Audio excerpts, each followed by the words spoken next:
மாதிரி நான் thanks giving மீட்ன்றதுனால முக்கியமான நம்ம இண்டஸ்ட்ரியிலேருந்து சினிமா இண்டஸ்ட்ரியிலேருந்து வாழ்த்து சொன்னவங்களுக்கு நான் நன்றி சொல்ல மறந்துட்டேன். நிறைய பேர் நம்மளோட இண்டஸ்ட்ரியிலேருந்து எல்லாருமே விஷஸ் சொல்லிகிட்டே இருக்காங்க. இப்போ மார்னிங் ராதிகா மேம் வந்து சொன்னது எனக்கு ரொம்ப ஸ்பெஷலாக இருந்தது. படம் சூப்பர் அப்படின்னு சொல்லிட்டு அவங்க ஒரு லைன் சொன்னாங்க, every film you are improving, நீங்கள் என்ன ஒரு டெரிஃபிக் ஆக்டரை நோக்கி போயிட்டுருக்கீங்க. நாங்கள் thank you so much ma'am. And இந்த படம் ரிலீஸ்க்கு முதல் நாள் பார்த்துட்டு பத்மஸ்ரீ உலகநாயகன் கமலஹாசன் சார் வந்து படத்தை அப்ரிஷியேட் பண்ணாங்க. அப்போ படம் முடிஞ்ச உடனே கூட்டிகிட்டு போய் டீம்கிட்ட எல்லார்ட்டையும் சொல்லிடுங்க, இது ஒரு பயங்கரமாக இருந்துச்சு, பிரமாதமாக பண்ணிட்டீங்கன்னு. நாங்கள் கமல் சார்கிட்டேருந்து அதை வாங்குறது ரொம்ப ரொம்ப கஷ்டம். அவங்க இன்னும் ஒரு 5 நிமிஷம் எக்ஸ்பிளைன் பண்ணி பேசினாங்க.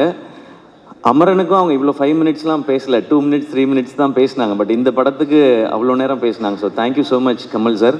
அண்ட் நேற்று காலையில் சூப்பர் ஸ்டார் என்னுடைய தலைவர் ரஜினிகாந்த் சார் கால் பண்ணாங்க. கால் பண்ணிவிட்டு சிவகார்த்திகேயன், ஐயோ சார் எனக்கு சார் வாய்ஸ் வந்துடுது, இப்போ அப்படி சொல்லக்கூடாது நம்ம. Very bold movie, super second ஆஃப்னு சொல்லிட்டு ரொம்ப போல்ட் மூவி, ஃபென்டாஸ்டிக்காக பெர்ஃபார்ம் பண்ணியிருக்கீங்கன்னு சொன்னாங்க. இந்த மாதிரி இண்டஸ்ட்ரியிலேருந்து நிறைய ஃபோன் கால்ஸ் விஷஸ் வந்துகிட்டே இருக்கு. அவங்க எல்லாருக்கும் ரொம்ப ரொம்ப பெரிய நன்றி. அண்ட் டாக்டர் படத்துலேருந்து ஒவ்வொரு படத்துக்கும் தொடர்ந்து நேரத்தை ஒதுக்கி படம் பார்த்த அன்னைக்கே எனக்கு ஃபோன் பண்ணி விஷ் பண்ணிகிட்ருக்க என்னுடைய ஐடல் என் தலைவர் சூப்பர் ஸ்டார் ரஜினிகாந்த் சாருக்கு இப்போ ஒரு நன்றி, என் வாழ்க்கை ஃபுல்லாக நன்றி சொல்லிகிட்டே இருப்பேன். தேங்க்யூ ஸோ மச் எல்லாருக்கும். தேங்க்யூ.